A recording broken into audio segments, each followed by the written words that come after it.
우리 옆에 분들에게 인사 나누시고 말씀 시작하도록 하겠습니다. 오늘 제목처럼요, 내가 말씀으로 깨닫길 원합니다라고 옆에 분들에게 한번 결단하며 연세해 볼까요? 내가 말씀으로 깨닫길 원합니다. 한 번 더 해야 되겠죠? 옆에 분들에게 당신도 말씀으로 깨닫기를 원합니다. 아멘. 성도님들께 인사를 부탁드리지만 제 자신에게 강조하며 말하는 축복하는 말이기도 합니다. 제가 먼저 말씀으로 깨닫는 은혜가 저에게 있기를 간절히 바랍니다. 예수 그리스도를 나의 구주로 받아들이고요, 열심히 신앙생활을 하면서 하게 되면 우리가 기대하는 거 있죠. 우리가 마땅히 그렇게 될 거라고, 예수를 믿으면 그렇게 될 거라고 생각되어지는 것이 있습니다. 뭐냐면 나의 생활이 예수를 믿고 난 이후에 나의 생활이 항상 행복하고 즐거울 것이라는 기대죠. 이해가 되시나요? 예수를 믿고 난 뒤면, 예수를 믿고 난 후에면, 내가 예수를 믿고 난 후에 그 전에 나의 생활과 좀 달라졌으면 하는 기대, 나의 생활이 좀 행복해지고 나의 생활이 좀 더 즐거워졌으면 좋겠다라는 기대. 어떻게 생각하시나요? 저만 그런가요? 그런데 예수를 믿은 후에도 우리의 삶 가운데 여전히 고통이 존재하죠. 고통이 존재합니다. 안타깝게도 예수를 믿고 난 이후에도 삶은 여전히 우리를 고민하게 합니다. 혹시 쇼펜하우라고 들어보셨어요? 쇼펜하우? 저쪽에 있는 사람이에요.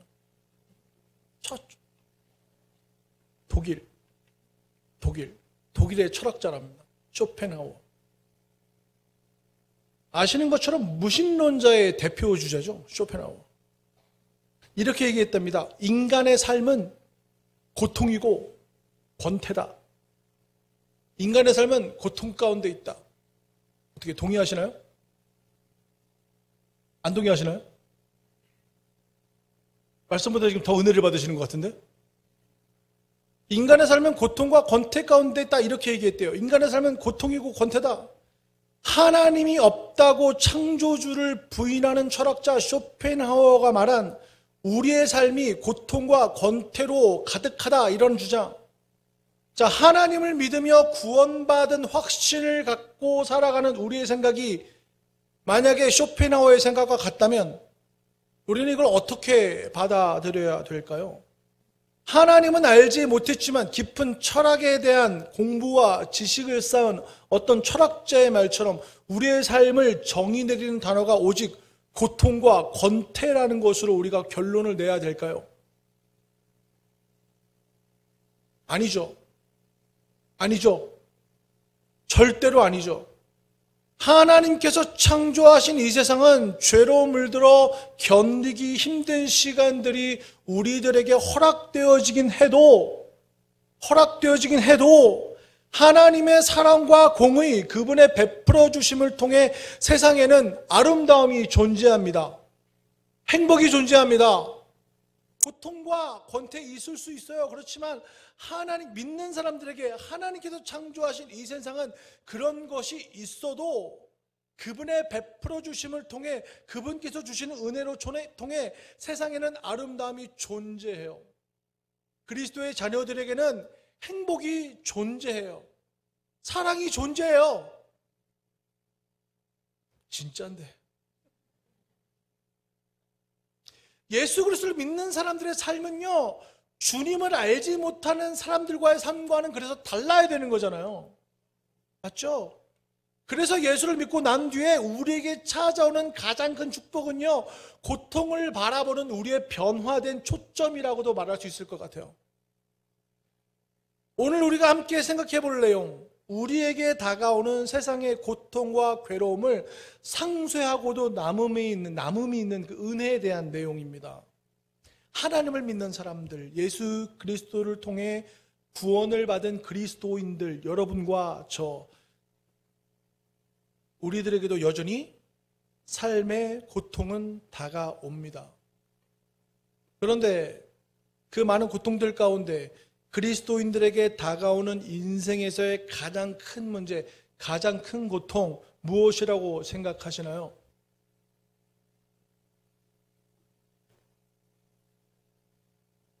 지난주에 밀양시에서 친절하게 세금 청구서가 이만큼 날라왔습니다. 보자마자 오 마이 갓, 나에게 해준 것이 뭐가 있다고. 재정에 대한 문제일까요? 우리에게 주시는 고통? 아니면 매일매일 얼굴만 보면 용돈을 달래는 자녀들에 대한 문제일까요? 아니면 건강에 대한 문제일까요? 아니면 다툼에 대한 문제일까요? 관계에 대한 문제일까요? 뭐 아시는 것처럼 그 어떤 문제도 우리가 만만히 볼 수 없는 문제들이긴 하죠. 그런데 그 가운데 예수 그리스도를 믿는 사람들에게, 하나님의 자녀들에게 가장 안타깝고 불행한 문제는요, 이거 같아요. 기도가 막히고요, 예배가 메말라요. 더 무서운 건 뭐냐면요, 말씀을 읽어도 아무 감동이 없는 거죠. 더 이상 말씀이 내 안에서 일하지 않아요. 말씀이 깨달아지지 않는 거예요. 신앙의 삶이 우리의 삶에 아무런 영향을 끼치지 않아요. 성경은 분명 하나님의 생명의 말씀이고 능력의 말씀이잖아요. 믿으시죠?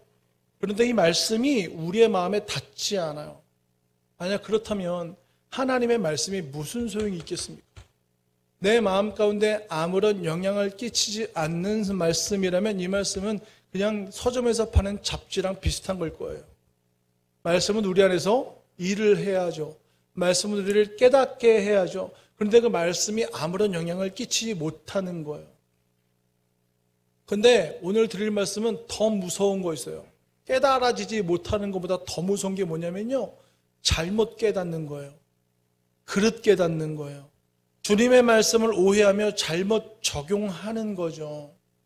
오늘 본문 말씀에서 예수께서 제자들에게 물으세요. 제자들을 향한 이 질문은 마태복음, 마가복음, 누가복음에 동일하게 모두 실려 있고요.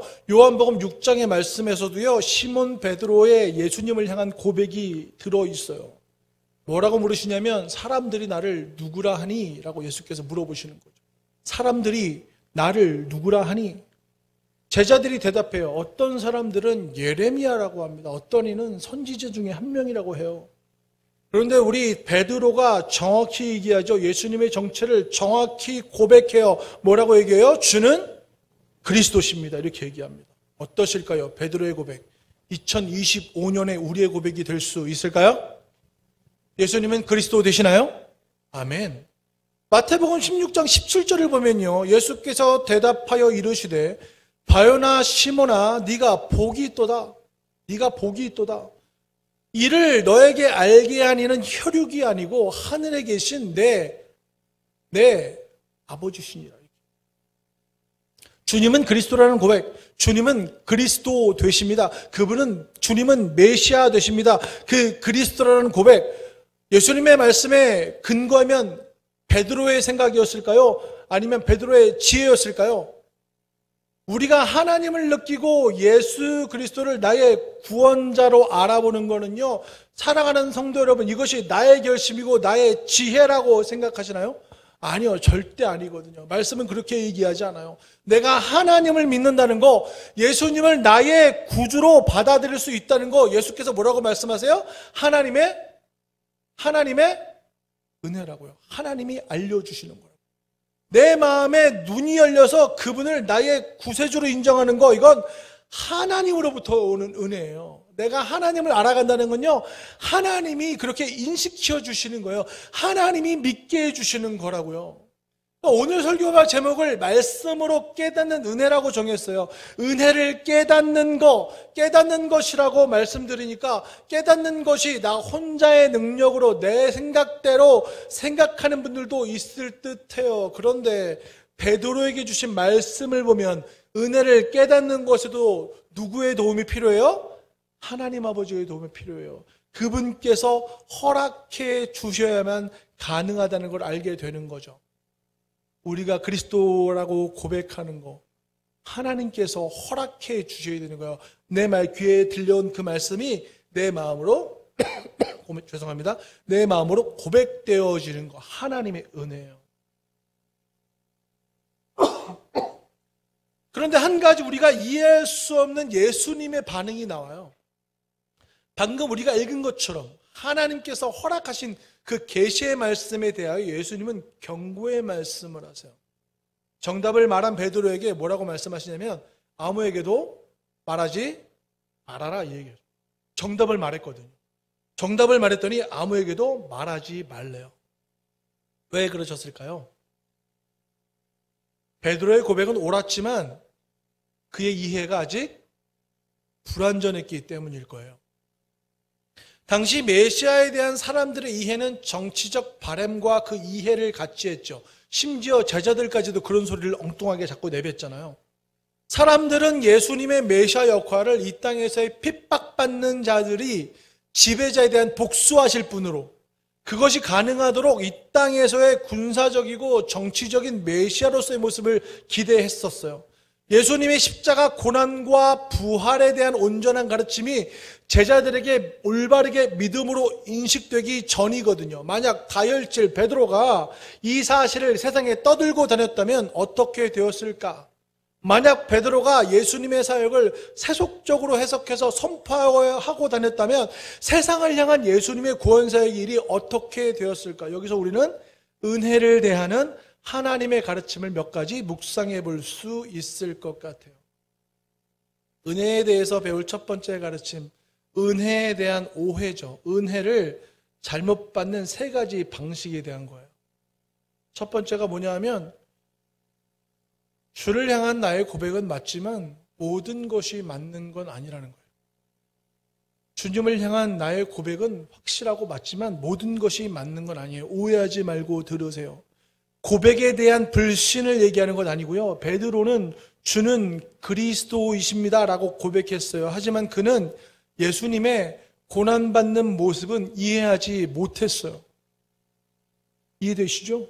그래서 예수님이 고난과 죽음을 예고하시니까 그는 예수님께 대들기 시작해요. 마가복음 8장 31절 32절 말씀이에요.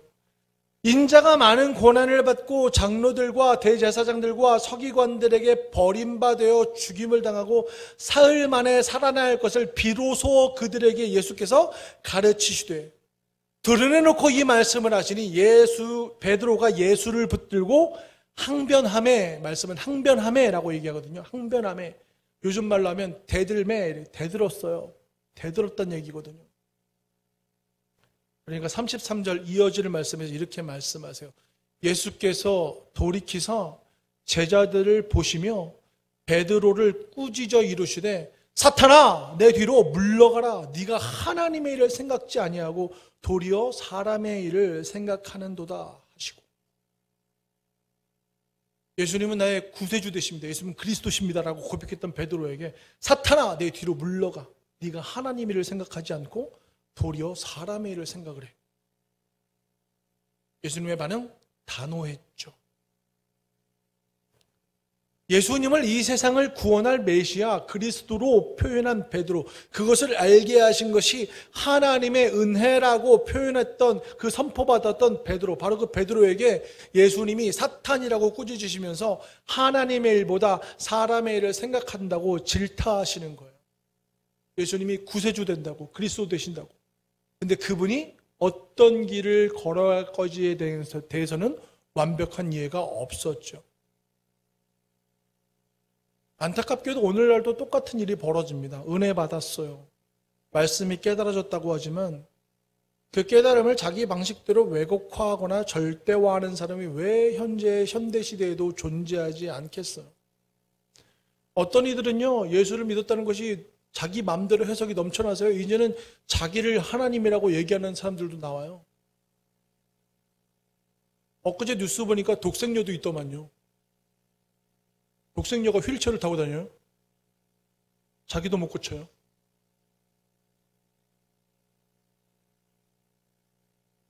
서두에서 말씀드렸던 것처럼요, 깨달음은 지식이 아니라 은혜로 주어지는 거거든요. 여기서 중요한 진리를 발견하게 되죠. 말씀이 깨달아지는 거는요, 머리의 이해가 아니라 영혼의 눈이 열리는 거예요. 오직 하나님의 은혜거든요.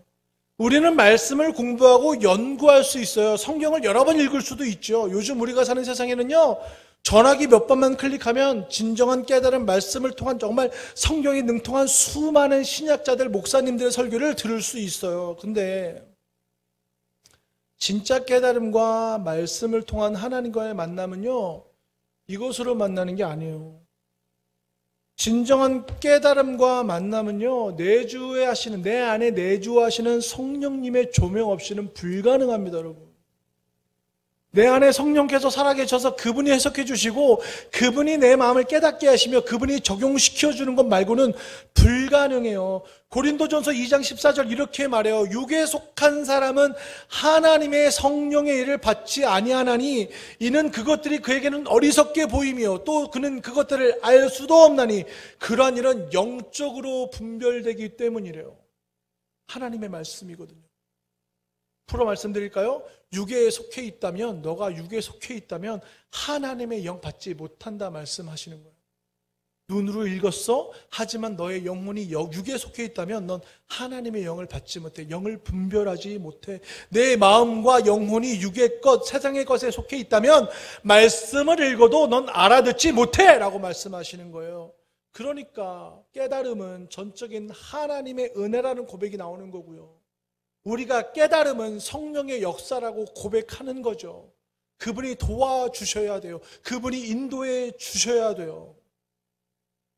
두 번째, 은혜를 잘못 받으면요, 고백을 넘어서 교만으로 바뀔 수 있어요. 보신 것처럼 예수님의 수제자 베드로도 계시를 받았잖아요. 곧바로 자신이 예수님보다 더 옳다고 여기는 위치에 서요.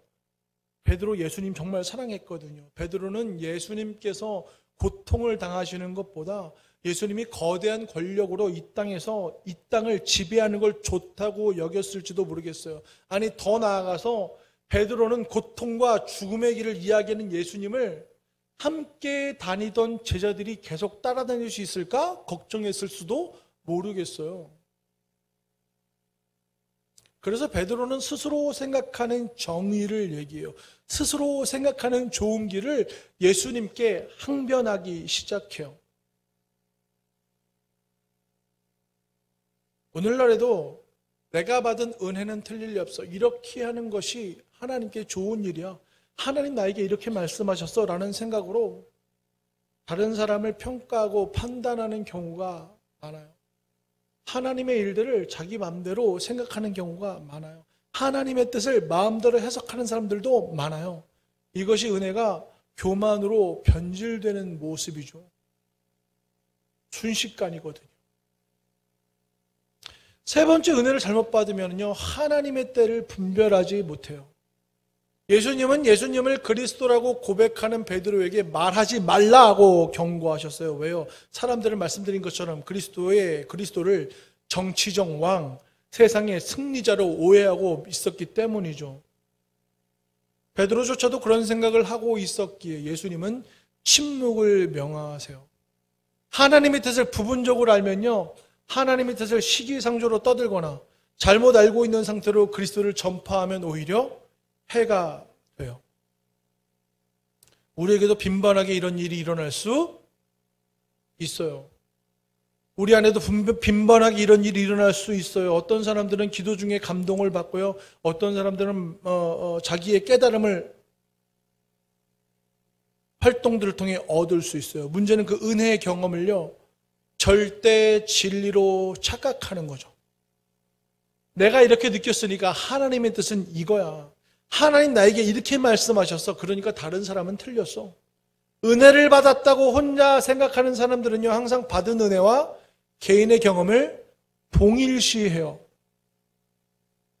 그러나 은혜는 타인에게가 아니라 내 스스로의 개인적 적용이 훨씬 더 중요해요. 아시오? 은혜는요, 다른 사람에게가 아니라 나 스스로의 개인적 적용이 훨씬 더 중요해요. 공적 해석과 균형을 이뤄야 건강합니다. 하나님께 받은 은혜는요, 겸손하게 나를 낮추고 주님을 높이게 해요. 그런데 내가 그 은혜를 통해서 우월감을 느끼게 된다면 여러분, 그건 왜곡된 은혜입니다. 은혜 받았다는 느낌이나 감정이 성경 말씀의 기준보다 앞서기 시작하면 위험합니다. 성경은 모든 은혜와 체험을 분별하고 해석하는 기준이어야 되죠. 말씀이 우리가 받은 은혜와 체험을 분별하고 해석하는 기준이어야 되거든요. 말씀보다 경험을 우위에 두면 여러분 절대로 안 돼요. 그래서 요한일서 4장 1절 전반부에 사랑하는 자들아 영을 다 믿지 말고 오직 영들이 하나님께 속하였나 분별하라 이렇게 말씀하세요. 다시요. 사랑하는 자들아 영을 다 믿지 말고 오직 영들이 누구에게 속했나 보라고요? 하나님께 속해 있나 보라고. 하나님께 속해 있나 보라고 말씀하신다.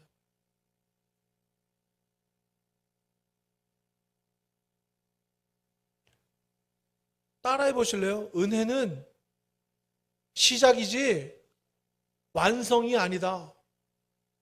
다시 한번 은혜는 시작이지 완성이 아니다. 베드로는 고백 이후에요. 예수님을 말리다가 책망받고 변호산에 올라가지고 엉뚱한 말해요. 또 예수님을 3번 부인하게 되죠. 하지만 예수님은 그 베드로를 포기하지 않으시고요. 부활 이후에 찾아오셔서 진짜 참된 회복의 은혜를 주시거든요. 진짜 은혜는요, 내가 깨달았다라는 순간에 끝나는 것이 아니라 그 깨달음을 그리스도 주님 안에서 계속 깎이고 검증되고 훈련받는 과정을 통해 완성돼요. 이거 기억하셔야 되거든요. 은혜는 내가 받았다고 해서 끝나는 게 아니고요. 예수 안에서, 주님 안에서 깎이고 검증되고 훈련받는 과정을 통해 완성돼요. 은혜에 대해서 배울 두 번째 가르침이 있어요. 은혜를 받았을 때 나타나는 3가지 변화거든요. 첫 번째는 뭐냐면 마음이 뜨거워져요. 제자들은 예수님이 성경을 풀어주실 때를 회상하며 이렇게 고백해요. 우리 속에서 마음이 뜨겁지 아니하더냐. 말씀이 깨달아질 때 우리의 마음에 성령의 불이 임하십니다. 무기력하던 심령이 다시 살아나고요. 말씀이 살아 내 영혼 안에서 움직이기 시작해요. 말씀이 내 안에서 펄떡대는 게 느껴져요. 마음이 뜨거워진단 말이에요. 두 번째, 눈이 열려요. 엠마오로 가던 제자들 앞에 예수께서 모습 드러내시고요. 그들에게 성찬을 베푸시며 떡을 떼는 순간 말씀은 제자들의 눈이 밝아졌다. 예수님을 알아보지 못했던 눈이 열려서 예수님의 임재를 깨닫게 됩니다. 우리는 말씀을 통해 예수님을 보게 됩니다. 말씀을 통해 예수님의 성품과 능력과 십자가의 고통과 그 희생과 사랑을 더 깊이 알아가게 됩니다. 뭘 통해서요? 말씀을 통해서요. 세 번째, 삶의 방향이 바뀌죠. 엠마오로 가던 제자들은 즉시 예루살렘으로 되돌아가요. 실망과 절망의 길에서 다시 사명의 자리로, 복음을 전하는 자리로 돌아갑니다. 말씀이 깨달아질 때 방향 없는 삶이 목적 있는 삶으로 회복되어집니다. 은혜를 잘못 받을 수 있어요? 물론이에요. 자기 주장이 강해지고요. 자기 혼자 은혜 받았다는 이유로 타인의 의견을 무시하기 시작해요. 공동체적 질서를 무시하고요. 말씀보다 자기 혼자만의 체험을 강조해요. 하나님이 내게 이렇게 말씀하셨다라는 말이 절대적 기준이 돼요. 그런 사람들은 연합의 삶보다 비판적 태도를 견지합니다. 다른 사람이 자신의 의견과 다르면 영적으로 둔하다고 정죄해요. 그렇게 되면요, 교회나 공동체 안에서 자신의 은혜 체험을 기준으로 분열을 나타내게 유발하게 되죠. 실제 고린도전서 말씀에 나오는 고린도 교회의 가장 큰 문제가 바로 이러한 은사 중심의 잘못된 은혜 인식이라는 걸 우리는 잘 알고 있잖아요. 고린도 교회는 은사와 체험을 자랑하다가 교회 안에 분열의 다툼이 생기기 시작해요. 은혜에 대해서 배울 마지막 3번째 있어요. 우리는 이제 그렇다면 어떻게 이 은혜를 받을 수 있을까에 대한 거예요. 어떻게 받을 수 있을까요? 첫 번째, 성령을 의지해야 돼요. 성령을 의지해야 돼요. 요한복음 14장 26절에서 예수님 말씀하세요. 보혜사 곧 아버지께서 내 이름으로 보내실 성령, 그가 너희에게 모든 걸 가르치고 내가 너희에게 말한 모든 것을 생각나게 하시리라. 누가요?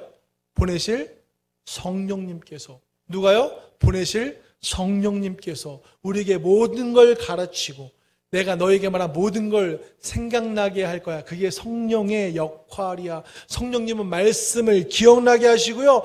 풀어주시고요. 마음에 새기게 해주세요. 그러니까 성도 여러분, 우리는 성경을 읽을 때, 말씀을 읽을 때 누구의 도우심을 간절히 구해요? 성령님의 도우심을 간절히 구해요.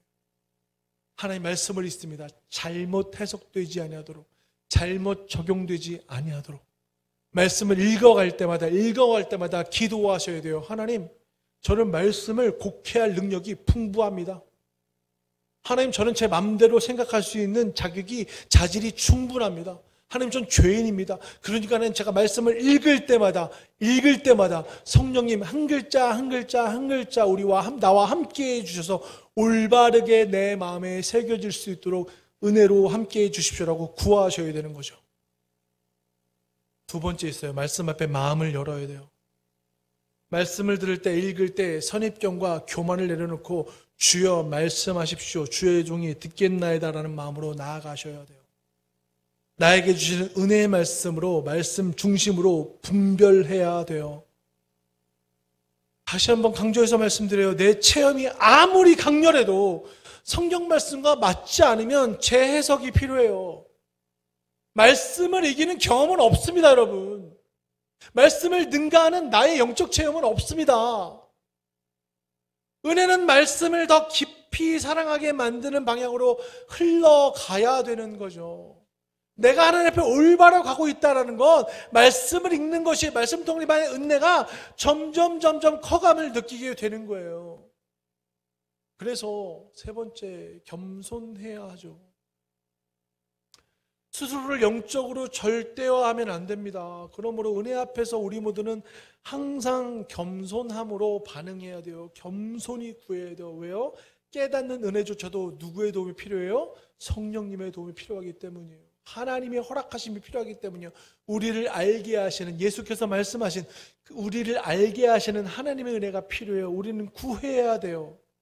그래서 은혜는 나를 교만하게 만드는 것이 아니라 은혜는 나를 겸손하게 만들어요. 정말 은혜를 받는 사람들은요, 내가 틀릴 수도 있다라는 열린 마음을 유지합니다. 그래서 우리가 받은 모든, 개인이 받는 모든 은혜는 나 혼자 만족하는 것이 아니고 여러분, 공동체 안에서 검증받아야 되는 거예요. 내가 받은 은혜는요, 교회 안에서, 공동체 안에서 검증받아야 돼요. 내 은혜 체험이 옳은지 위험한지를 신앙 공동체의 지혜 속에서 나눌 수 있어야 된다고요. 그것이 하나님이 우리들에게 지체들을 허락하신 목적 그 중에 하나이기도 해요. 사랑하는 성도 여러분, 지금 여러분의 심령은 어떠세요? 혹시 말씀을 읽어도 감동이 없고 예배에 참여해도 아무런 울림이 없다면 그것은 하나님의 은혜가 필요하다는 것을 알려주시는 시간임을 기억하시기 바랍니다. 말씀이 깨달아지는 은혜는요, 신앙 회복의 시작점이 돼요. 완성이 아니라 시작점이 돼요. 예수님은 말씀으로 찾아오시죠. 그리고 성령은 우리 마음의 눈을 열어주세요. 우리가 평생토록 기도해야 할 제목 중 하나, 바로 이거죠. 겸손하고도 간절하게 이렇게 기도해야 돼요. 주님, 내 눈을 열어주십시오. 말씀을 깨닫는 은혜를 주십시오. 오늘도 주님 말씀 앞에 당당히 서십시오. 말씀 앞에 서면 우리들의 마음은 뜨거워집니다. 우리의 삶이 다시 살아나기 시작할 겁니다. 그런데 반드시 필요한 조건이 있습니다. 성령님의 도우심이 필요합니다. 성령님의 해석이 필요합니다. 내가 복음 필요 없습니다. 내가 만드는 내가 복음 필요 없습니다. 하나님의 말씀만 우리 안에서 일을 합니다. 성령께서 도와주셔서 해석해 주신 그 부분만 우리 안에서 일을 합니다. 그 말씀은 우리 가운데 평화를 주시고요. 그 말씀은 어려움을 이기게 하시고요. 그 말씀은 고통을 이기게 하셔서 처음 말했던 그 쇼펜하우의 말들을 무력시킬 겁니다. 삶이 고통 가운데 있다고요? 아니요, 그렇지 않습니다. 하나님은 우리에게 행복을 주십니다. 하나님은 우리에게 아름다움을 주십니다. 누구에게요? 말씀을 올바로 깨닫는 자들에게요. 영적으로 허락받는 은혜. 강조합니다. 깨달음의 은혜, 출발점입니다. 그 은혜가 꽃 피울 수 있도록 우리의 삶이 성화되어 갈 수 있도록 성령님의 도우심을 구하는 창원성산교회 모든 지체들이 되시기를 예수 그리스도의 이름으로 축원해 드립니다.